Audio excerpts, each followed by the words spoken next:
Ngayon, so daming manok. Ito ay gawing adobo at ano ba to? Adobo at tinola. Ayan, so daming manok oh.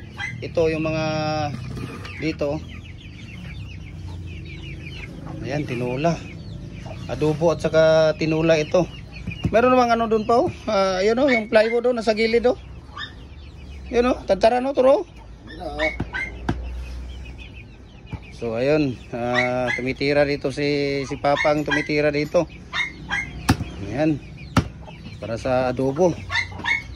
8 piraso na manok, taga 4 na kilo, 3 kilo. Ang dami nito nasa mga 30 or 20 plus kilos din ang laman nito.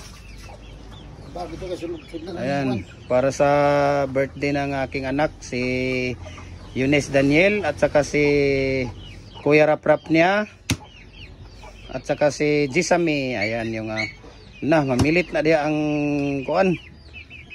Ayan, so God bless sa inyo. May 22 pa lang ngayon, May 22, 2023. Ayan, so mamayang gabi ang celebration natin. Triple celebration po ito dahil isahan na lang para isang gastos na rin din. Ayan, namilit mo na ang kuan na pa. Ayan.